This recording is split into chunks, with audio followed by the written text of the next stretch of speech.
Hey y'all, APG Jamie here, and I'm happy that you're here too. So today brings us hashtag Second Saturday Art. It's a hop, so please be sure to visit the links in the description below the video. Go to their channels, check out their videos, see what they've done for this month.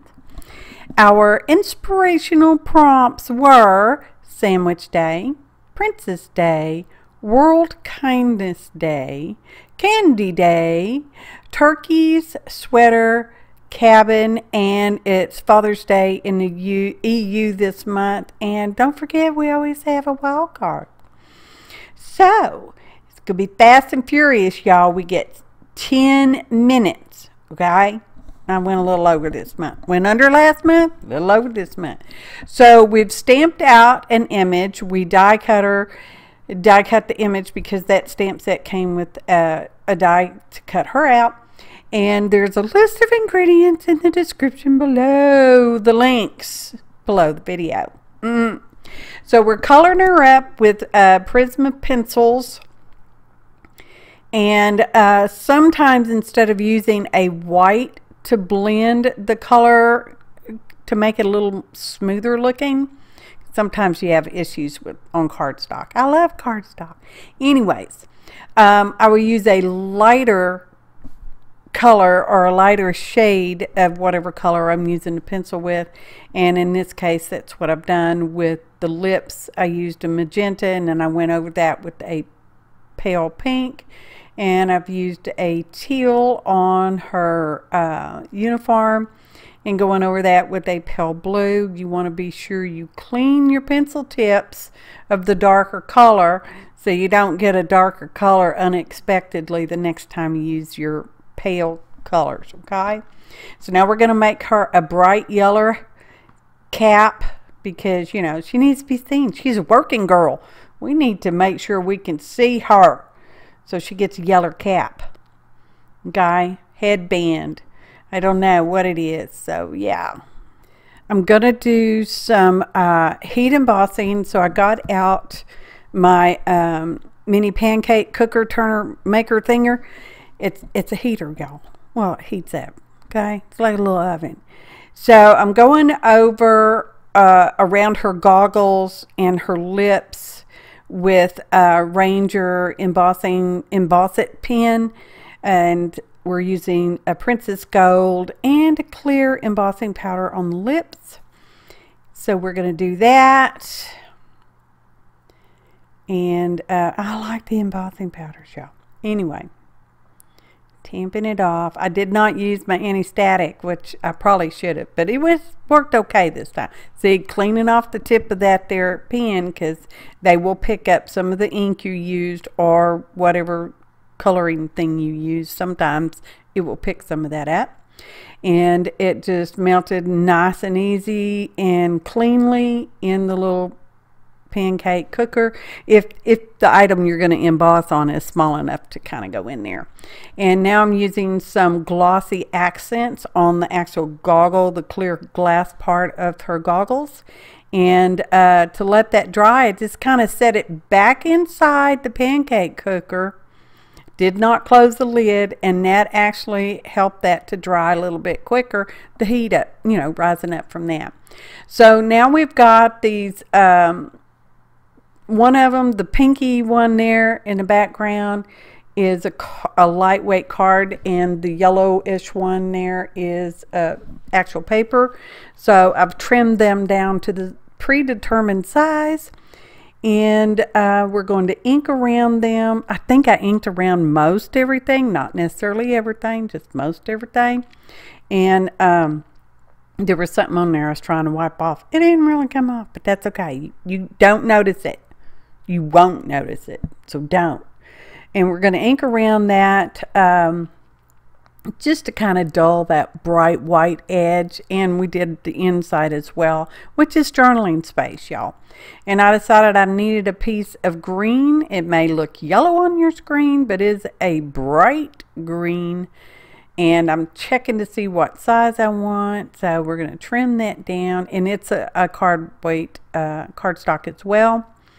and we are going to use fabriTac to adhere down that green lacy ribbon from the Dollar Tree.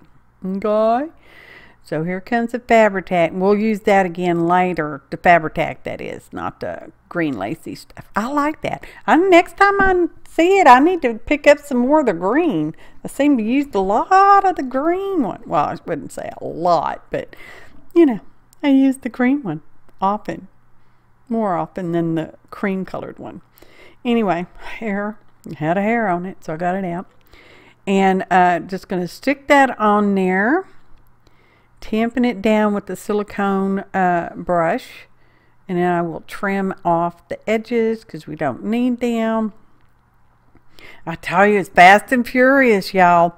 A lot of little steps because there's several different components. None of them were hard. It was all pretty easy.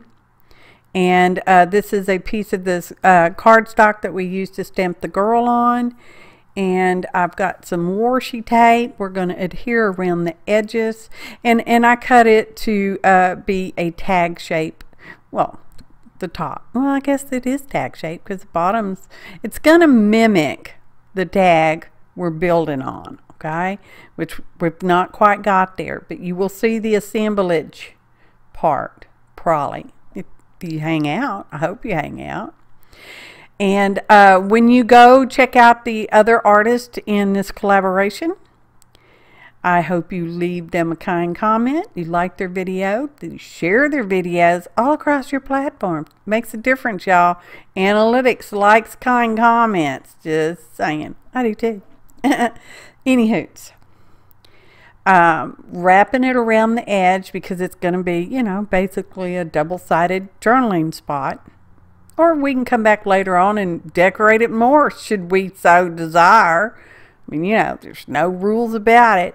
So here I am. I've got some, that's a piece of vintage tablecloth that I picked up at my local charity shop. Very reasonable.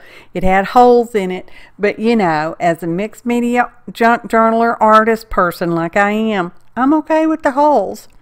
Just means I can cut it up and not feel bad about it. Okay, so we're using the fabriTac to stick that all down again, and I put it on the blank side of the tag because the front side of the tag is the altered tag, and as it is. I think it's an alteration tag, you know, like for a dry cleaner or something. So I folded just a little bit of her hair and her shoulder to go around the tag. And I put a little bit of glue down at the bottom of her jacket there because she's sort of a pocket. Well, she's a pocket. I know you're not shocked. Don't be shocked. I know you're not. So I went back to that same stamp set that we started with, and we're just going to stamp out some little labels using some of the scraps of the papers we've already used. At one point I will pull out an Elizabeth Craft stamps. It's one of the signatures.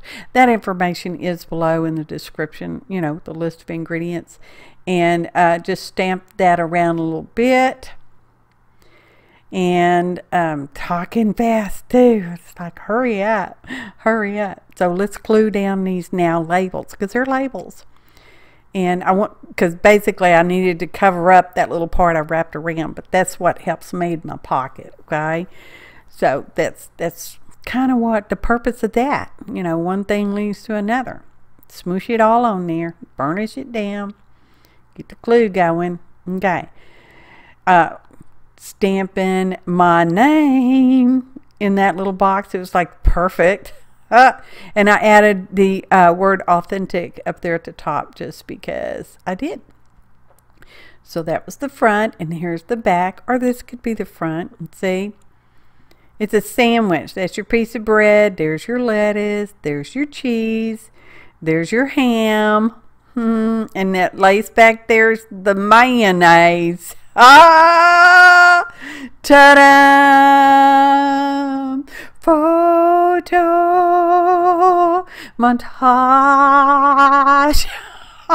I wanted to do a sandwich, and I thought, how can I make a sandwich without it looking like a sandwich, but still look like a sandwich? Y'all, it just cracks me up. Obviously, it cracks me up. So we have components for a nice ham and cheese sandwich, y'all, for our working girl right there. Don't forget to visit all my fellow hoppers. I appreciate each and every one of you. Thanks for watching, and happy arting, y'all.